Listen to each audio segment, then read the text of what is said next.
জানিয়ে দিব এই মুহূর্তে আমাদের হাতে এসেছে বাংলাদেশের গুরুত্বপূর্ণ আপডেট সংবাদের শিরোনাম।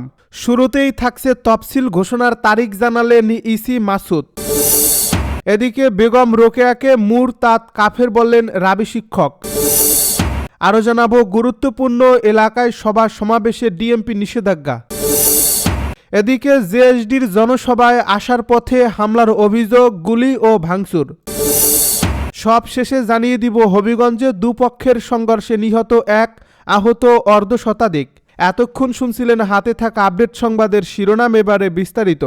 তবে তার আগে অনুরোধ রইল ভিডিওটিতে একটি লাইক এবং কমেন্ট করে জানিয়ে দিন ভিডিও সম্পর্কে আপনার মূল্যবান মতামত। আরও জানিয়ে দিন ভিডিওটি কোথা থেকে দেখছেন বা কোন জেলা থেকে দেখছেন। তফসিল ঘোষণার তারিখ জানালেন ইসি। তফসিল ঘোষণায় ভাষণের সব কিছু চূড়ান্ত করেছে নির্বাচন কমিশন। বুধবার সন্ধ্যায় কিংবা বৃহস্পতিবার ত্রয়োদশ সংসদ নির্বাচনের তফসিল ঘোষণা করা হতে পারে। মঙ্গলবার নির্বাচন কমিশনার আব্দুর রহমান মাসুদ গণমাধ্যমে বিষয়টি নিশ্চিত করেছেন। তিনি বলেন, আগামীকাল বুধবার রাষ্ট্রপতির সঙ্গে সাক্ষাৎ শেষে সন্ধ্যায় কিংবা 11 ডিসেম্বর ত্রয়োদশ সংসদ নির্বাচনের তফসিল ঘোষণা করবে কমিশন।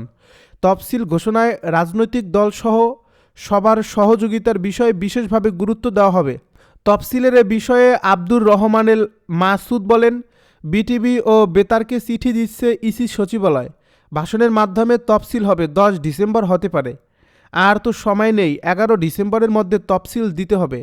জানা গেছে প্রধান নির্বাচন কমিশনার এএমএম নাসির উদ্দিন তফসিল ঘোষণা করবেন।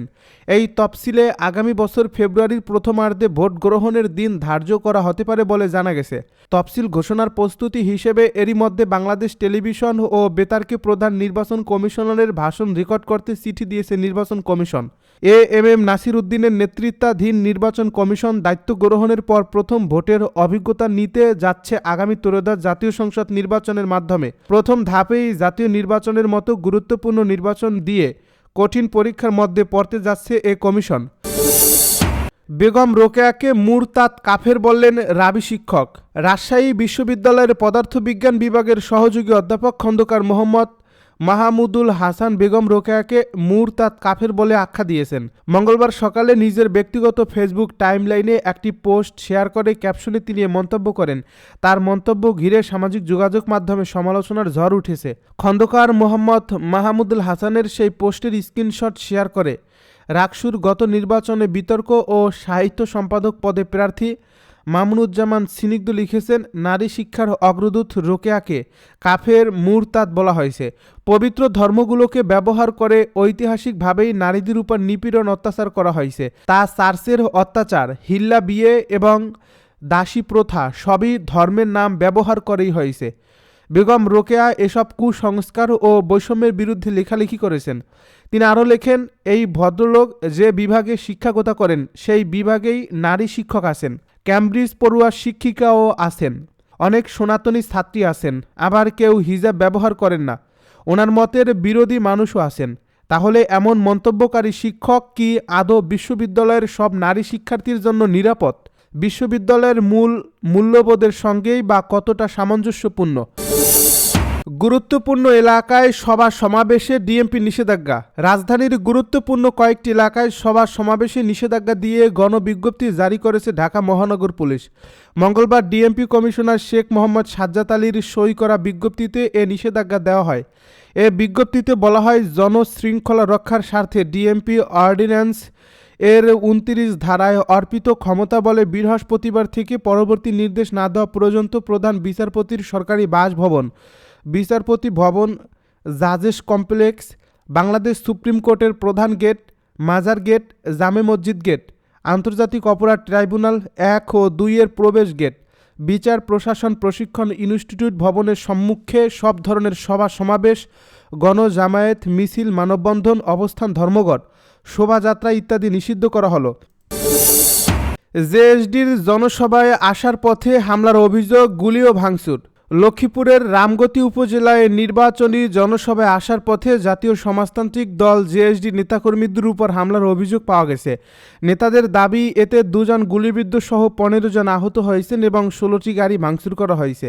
সোমবার বিকালে উপজেলার রামদয়াল বাজার, আজাদনগর ও রামগতি বাজার সহ কয়েকটি স্থানে এসব হামলার ঘটনা ঘটে। লক্ষ্মীপুরের অতিরিক্ত পুলিশ সুপার হোসাইন মোহাম্মদ রায়হান কাজেমি বলেন, পরিস্থিতি নিয়ন্ত্রণে আনতে আমরা কাজ করছি, তবে কাউকে আটক করা হয়নি। জেএসডি নেতারা অভিযোগ করেন, সোমবার বিকেলে উপজেলার আলেকজান্ডার সরকারি মডেল পাইলট উচ্চ বিদ্যালয়ের মাঠে লক্ষ্মীপুর 4 আসনে নির্বাচনী জনসভার আয়োজন করা হয়। এতে প্রধান অতিথি ছিলেন দলের সহ সভাপতি তানিয়া রব। জনসভায় যোগ দিতে দুপুর থেকেই উপজেলার বিভিন্ন স্থান থেকে যানবাহনে করে জেএসডি নেতাকর্মীরা রওনা হয়। এতে বিভিন্ন স্থানে হামলা ভাঙচুরের ঘটনা ঘটেছে। উপজেলা জেএসডির সাধারণ সম্পাদক লোকমান হোসেন বাবলু বলেন, বিএনপির মনোনয়ন প্রত্যাশী এবিএম আশরাফ উদ্দিন নিজানের লোকজন পরিকল্পিতভাবে এ হামলা চালিয়েছে। গুলিবিদ্ধ আব্দুল মান্নানকে নোয়াখালী জেনারেল হাসপাতালে পাঠানো হয়েছে। আমাদের 16টি গাড়ি ভাঙচুর করা হয়। তবে অভিযোগ অস্বীকার করে রামগতি উপজেলা বিএনপির সভাপতি জামাল উদ্দিন বলেন, জেলা নেতাদের নির্দেশে আমরা নীরব ভূমিকায় ছিলাম, কিন্তু উপজেলা পরিষদের সাবেক চেয়ারম্যান ও তানিয়া রবের সহযোগী শরাফুদ্দিন আজাদ সোহেলের নেতৃত্বে সন্ত্রাসীরা রামদয়াল বাজারে আমাদের নেতাকর্মীদের উপর হামলা চালায়, ভাঙচুর করছে। হবিগঞ্জে দুপক্ষের সংঘর্ষে নিহত 1, আহত অর্ধশতাধিক। হবিগঞ্জের আজমিরিগঞ্জে পূর্ব বিরোধ ও আধিপত্য বিস্তারকে কেন্দ্র করে দুপক্ষের সংঘর্ষে একজনের মৃত্যু হয়েছে। এ সময় 2 ঘণ্টাব্যাপী চলা সংঘর্ষে নারীসহ অর্ধশতাধিক লোক আহত হয়েছেন। মঙ্গলবার সকাল আনুমানিক 8টা থেকে শুরু করে সকাল 10:30টা পর্যন্ত উপজেলার কাকাইলেও ইউনিয়নের কুমেদপুর এলাকায় এই সংঘর্ষের ঘটনা ঘটে। পুলিশ ও স্থানীয় সূত্রে জানা গেছে, বিগত বেশ কিছুদিন ধরে এলাকায় আধিপত্য বিস্তারকে কেন্দ্র করে বিভিন্ন বিষয় নিয়ে কাকাইলসেও এর কুমেদপুরের হান্নান মিয়ার লোকজন ও সরকার হাটির আল কোরআন সওদাগরের লোকজনের মধ্যে বিরোধ চলে আসছিল। এরই জেরে সোমবার সন্ধ্যায় আল কোরআন সওদাগরের লোকজন ও হান্নান মিয়ার লোকজনের মধ্যে কাকাইলসেও বাজারে সংঘর্ষ বাধে। সংঘর্ষে উভয় পক্ষের অন্তত 20 জন আহত হয় এবং বেশ কয়েকটি দোকান ভাঙচুর ও লুটপাট করা হয়। এরই জেরে উভয় পক্ষের লোকজন মঙ্গলবার সকাল আনুমানিক 8টায় দেশীয় অস্ত্রশস্ত্র নিয়ে সংঘর্ষে জড়িয়ে পড়ে। সংঘর্ষে রাসেল মিয়া গুরুতর আহত হলে স্বজনরা তাকে উদ্ধার করে উপজেলা স্বাস্থ্য কমপ্লেক্সে নিয়ে এলে কর্তব্যরত চিকিৎসক তাকে মৃত ঘোষণা করেন। আজমিরিগঞ্জ উপজেলা স্বাস্থ্য কমপ্লেক্সের দায়িত্বরত চিকিৎসক অভিজিৎ পাল বলেন, রাসেল মিয়াকে হাসপাতালে নিয়ে আসার পর পরীক্ষা নিরীক্ষা করে মৃত অবস্থায় পাওয়া যায়। লাশের ময়না তদন্ত শেষে বিস্তারিত বলা যাবে। দলের নেতাকর্মীদেরও ঐক্যবদ্ধ থাকার আহ্বান তারেক রহমানের। সামনে রাজনৈতিক লড়াই অত্যন্ত কঠিন হতে যাচ্ছে জানিয়ে দলের নেতাকর্মীদের সতর্ক থাকার আহ্বান জানিয়েছেন বিএনপির ভারপ্রাপ্ত চেয়ারম্যান তারেক রহমান। তিনি বলেন, দল ঐক্যবদ্ধ না থাকলে ভয়াবহ পরিস্থিতি অপেক্ষা করতে পারে। দলের ভেতরে মনোনয়ন নিয়ে তৈরি হওয়া ক্ষোভ ও অসন্তোষের গুঞ্জনের প্রেক্ষাপটেই এই কড়া বার্তা দেন তারেক রহমান। সোমবার বিকেলে রাজধানীর ফার্মগেটের খামারবাড়ি কৃষিবিদ ইনস্টিটিউটে বিএনপির দেশ গড়ার পরিকল্পনার শীর্ষক কর্মসূচিতে ভার্চুয়ালি যুক্ত হয়ে প্রধান অতিথির বক্তব্যে তিনি একথা বলেন। তারেক রহমান বলেন, আগামী নির্বাচনকে সামনে রেখে দেশের বিভিন্ন আসনে ধানের শীষের প্রার্থী দেওয়া হয়েছে।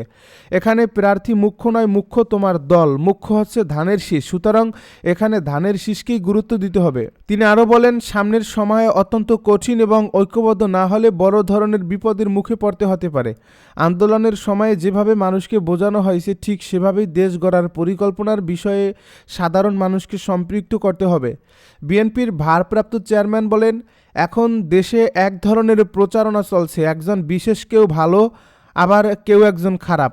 এটা গণতন্ত্রের জন্য ডেঞ্জারাস ব্যাপার। তিনি বলেন, গত 16 বছর একটা দল প্রচার করত শুধু তারাই ভালো আর বাকি সবাই খারাপ।